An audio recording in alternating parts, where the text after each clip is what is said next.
Good afternoon, everyone. My name is John Ramsey, and I am the VP and General Manager for Google Cloud Security Products. Thank you for coming today. We're excited to have you. I'm honored to be up here with this panel, and I'd ask each of them to introduce themselves quickly. Sure. My name is Jeremiah Kung. I'm lucky enough to be the head of information security for AppLovin. What does AppLovin do? So AppLovin's a publicly traded neural network AI company, about, I don't want to say 150 billion market cap right now. It helps grow mobile apps in the present space. It helps you grow your mobile app, and now moving into e-commerce space. Yeah, awesome. And you said neural network really specifically? Yes, so we build our own AI. We're not plugging into other models. Okay, yeah, awesome. That's cool.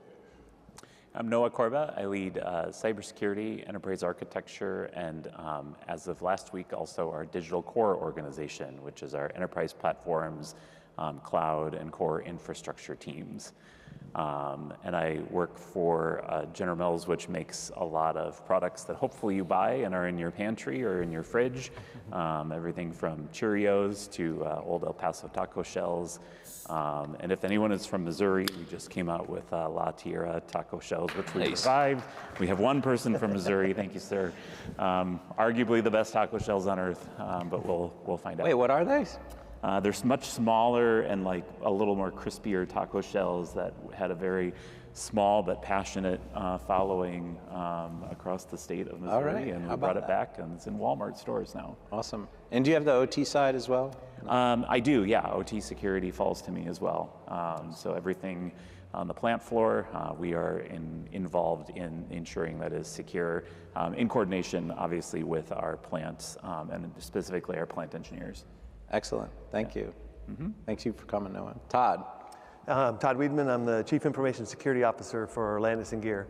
Landis & Gear is a company that manufactures smart meters. So the electric meter on the side of your house, most likely, hopefully, is a Landis & Gear meter.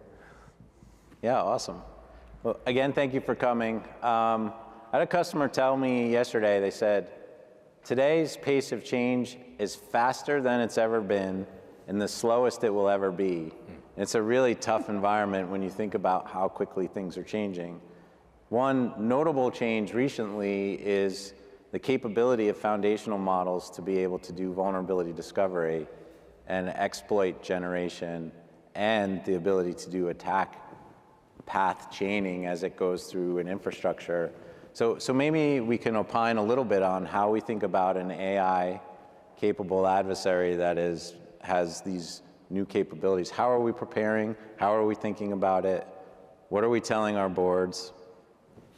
It's a good question there. So when I speak to the boards, I don't like to try to flood them with metrics and colors and all that. It's, they're not children. So you try to tell them the story of, this is why it's relevant to us, and specifically to our company. So everyone's going to be a little bit different. You guys have very vast different attack surfaces. To get ready, you have to be willing to be adaptable, but most importantly, you need to understand your attack surface. You need to understand, where are we most vulnerable, where are we open, where are we locked down? And then from there, you just have to be, again, be like water. I said this yesterday, is be like water. Be adaptable and be able to float with what the attacks come. Was that Bruce Lee? It was Bruce Lee, absolutely. There you go. So be like Bruce Lee to deal with the adversary. I love it. Noah? Yeah, I think don't lose sight of the fundamentals. That's what we've been talking about.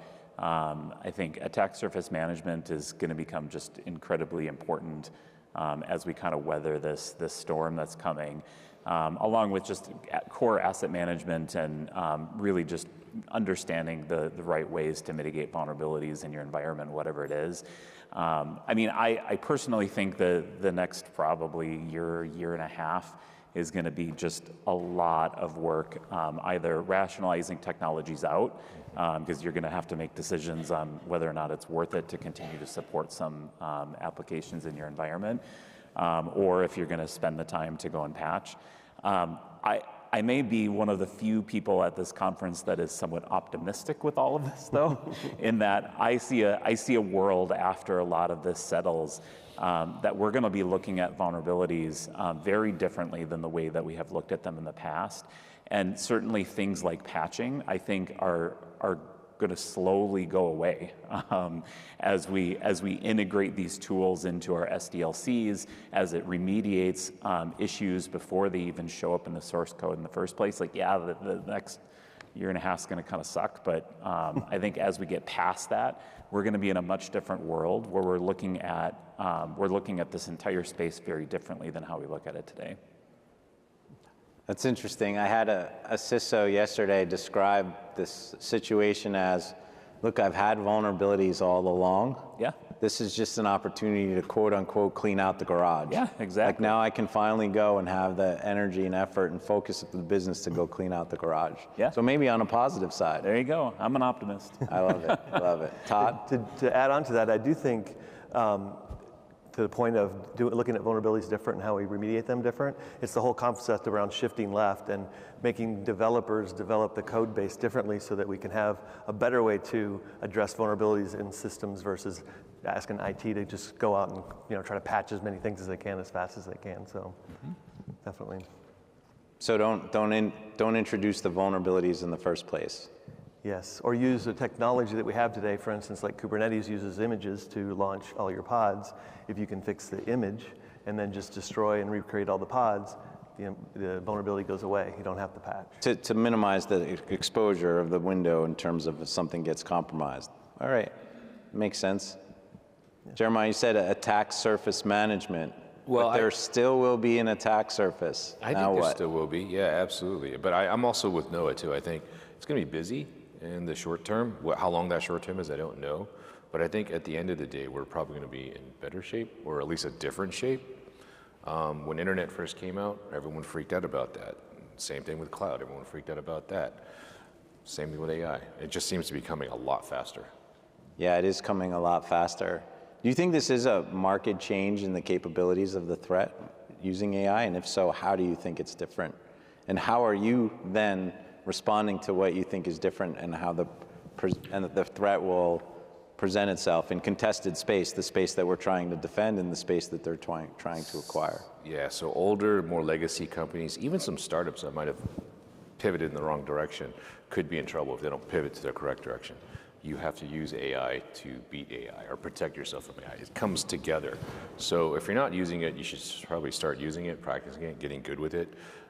Everyone that I know that are seeing trying to get ahead of this are kind of building their own apps, playing with it now, doing detection work, remediation work, seeing what they can get going on their own. It's pretty straightforward stuff.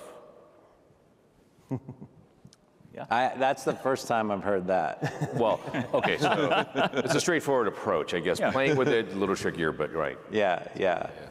I mean, it's going to be a lot of work, but I mean, we're not in this field because we like to just sit around, like we're Speak for yourself, no. Yeah, I mean, like we're used to getting something, we've never seen before come our way, and you take a minute and you kind of sit with it and you go, all right, let's get to work and figure it out. Like figure it out. That's just this role. So this is just the next thing we got to figure out. Todd, you mentioned getting developers to use tools so they don't introduce vulnerabilities in the first place. Is that asymptotic? Do you think we'll be able to be in a place where there will be no more code relative vulnerabilities, or like asymptotic to zero doesn't actually get to zero? Or do you think that we'll be in a situation where there are always going to be vulnerabilities, and we'll have to still continue to manage them? I think there'll always be vulnerabilities. I think the use of AI as a code helper could potentially decrease the amount of vulnerabilities because they'll be a lot cleaner when it comes to developing code that is repetitive. It's done the same way. We use the same code base because the AI is right in the same code base. So you potentially have less just human error when it comes to vulnerabilities. But there'll always be vulnerabilities. But if developers develop the solutions to allow for us to address those vulnerabilities different within the code base or within the software that they're writing, I think that's a key. And that also goes to developers should be developing software that we can recover from very, very easily as well. Today it's very difficult to recover when we do have an event. And if we have solutions that we can destroy down and spin back up in another location or another cloud environment or something like that, and just do that very quickly instead of trying to spend 2 weeks trying to bring up the systems that got compromised, that's another way that I think we can shift left when it comes to developers doing the right thing with developing code.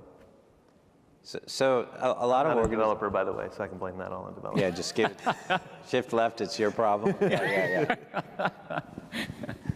A lot of organizations do things like use ephemeral credentials that just expire, and they set the expiration time to 12 hours or a day. But now you look at the pace at which things can come. That 12 hours, that window might be too large. How do you think about then, in the context of recycling your infrastructure, as you described, in terms of time? Is it a minute? Is it hours? If it's done right with the tools that we have today, infrastructure as code, the cloud-aware solutions, then yes, I think ideally we would get to a point that if I have an application running and I don't think that application is either running right or has been compromised, that I can have AI run a script that goes and rebuilds that somewhere else and just flips it over to the new environment. And I can then just take the old environment offline and look and see what's going on with it, or just destroy it knowing that the adversary didn't get anywhere. Similar question for everyone. So we agree that there's still going to be vulnerabilities. We agree that they're still going to need to be remediated. What do we think the remediation time needs to be from in production, from when the vulnerability is discovered, from when the vulnerability is discovered to when you have to have it remediated, and how does that trend over time? Well, I think Mandy had just released a report where they said it was actually -7 days on exploits or something like. So I don't have a time machine, so I can't fight it that way. But I do think that it's going to have to be really a coordinated approach with both the teams that are accountable for those applications to understand what can you do to isolate or protect that particular workload until you can actually remediate whatever the issue is. But then it's also going to have to be this partnership between your vulnerability management teams, your application teams, and your incident response teams, because you're going to have to keep going backwards and validating, was this actually compromised in some sort of time period that this would have been vulnerable to this thing. And you're going to have to get much better at that than how you do that today. The only way that I can really see that becoming effective is integrating AI into those two processes, where you have a SIM and a SOAR that are giving you that telemetry information about a particular application or workload, and then coupled with an agent that is well versed on current vulnerabilities that can go back and tell you whether or not the signatures or the TTPs that an attacker would be exhibiting when they are exploiting that vulnerability is already shown up in your environment, and you have more containment to do to get after that. Like I think the days are over of where we could feel like we've got some breathing room between when something gets released and something gets compromised. Yeah, I never really found the mean time to detection, mean time to remediate metrics very helpful, unless you're starting a new org and you're just trying to measure out the stat team. Really, at the end of the day, this is where Google is actually very helpful with the new SecOps. For us, we're 100% Google shop, so I don't need to worry about multi-cloud, but I can sit there with the SecOps piece and go, okay, I could see this phone's out or this particular 0 day is being exploited. What I like, there's two factors that work here, is that they're starting to use more agentic approaches for detection. Yeah. Starting to do it, remediation, not there yet, but it's building, it's getting better. The other side is the threat intelligence piece. So I can know, is this a drive-by or is this an actual dictated attack that we're being targeted specifically into our infrastructure? Those are very helpful, and those are much more important. I wouldn't even call them metrics, but information to use and how to, and this way you know how to target your remediation efforts. And then again, to Noah's point, agentic AI pieces to help with the remediation, fantastic. But it's not there yet, but maybe someday. So if you think in that context of, we know there's a remediation gap, we know that vulnerabilities will always exist, and the remediation gap in and of itself could be perceived as a vulnerability. How do you think about, what do you do and how do you get postured to be able to deal with, other than reduce your attack surface management, because we agreed I'm trying to box them into a corner. So you still have an attack surface, you still have a vulnerability that you haven't remediated. What now? So this is where you play your red team card, right? If that's where you really detect how exploitable is this? If you know that it's not a targeted attack, it's just something that got released and you got kept up in the whirlwind with everybody else, and you're not sure what order to do this in, red teams are a great way of clarifying the prioritization of what you need to hit next. It gives you ground truth in terms of where am I really exposed? Exactly, exactly. And how far and how deep. How far and how deep. Yep. Yeah, I think on top of that, we're going to have to rely a lot more on our detection and response teams. And I think that time into containment is going to have to shrink drastically. Because, I mean, we have this problem like all of us have this problem today of 0 days hitting us. And so you can't just rely on one control to protect you in these particular cases. It's layering all of these things together to put together kind of a cohesive approach of like, if this doesn't work or this scenario hits and none of these things matter, you at least know that you have people to kind of go who are monitoring very closely and can jump and respond and contain on those things as fast as possible. And then the work goes to how did this happen, which is probably when you'll find out it was vulnerability that nobody knew about. Todd? Well, I was going to say Google Unified Security, but I start with a visibility kind of topic because I think that's very, very important. But really what that means is we need to get as much data as we can about the environments into some type of tool, and that tool needs to be able to reach out to other tools to understand what's going on as well. I think that's where you can really start looking at, from a threat perspective and the whole attack supply chain, really understanding where you need to pivot and how fast you need to pivot based on all that data that's coming in. And hopefully we could use AI with the data that we have, because I think that's also something that's very valuable. The threat actors don't have the data that we have in our models because we're putting in our models every piece of data that we have in our environment. So that's a leg up because they won't know what our models know. So hopefully our models can be faster at understanding what's coming in and how we need to react. Let me say back what I think I heard you say just to make sure I understood it. So what you're saying is have a red team that's informed with the environment. That gives that red team or red agent the capability a step ahead of the adversary to actually then go through the environment and find their true exposures before an actual adversary finds those exposures and be able to correct them. Yes. Okay. Yes. As well as getting information from threat feeds and things so you can direct your red teams on where to go to more closely emulate the adversary. Yes. Yeah, makes perfect sense. I'm going to open it up for questions in the audience in a minute. I'm still trying to box them into a tough corner here. Can I just add on one thing? Todd made me think about this, that I think more than ever the connections, the data sharing between all of us is going to be incredibly important as we get into this new world, because I think we can't wait for our partners and our providers to give us information. We will still get that from our threat intelligence, but I think having your network of individuals that you can trust, that you can share information with and receive information back, whether that's through an ISAC or it's a private industry partnership or it's something else, I think is going to be incredibly important. Because the more that we can talk about the things that we are seeing and the things that are happening to us, the better collectively we will be as a community. Yeah, I like that a lot, especially but at machine speed and machine scale. Yeah. It can't be at non-machine scale. Like if you think we need to outpace and outmaneuver the adversary and able to do that, we have to observe faster than them, learn faster than them, and act faster than them. And the learning part is like no two institutions should ever be compromised by the same thing. That's right. So as soon as one compromise occurs, we should have the capability to learn what happened and build an ability to, across all of our controls, and as a security vendor, be able to work with other security vendors to share that context so that then they too can take action to be able to protect. Yeah.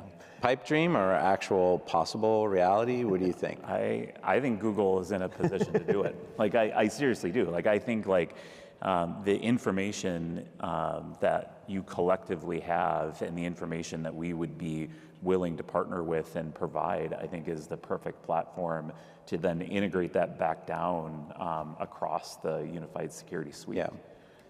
And so I think we definitely will need to rely on our key partners like you to help us with that, given the position that you're in and the things that you see as Google. I mean, yeah, we have a great telemetry and it can have a lot of observation. And quite frankly, on the Google side, we've started. We have a group inside of our Google Threat Intelligence group that is looking at even takedown.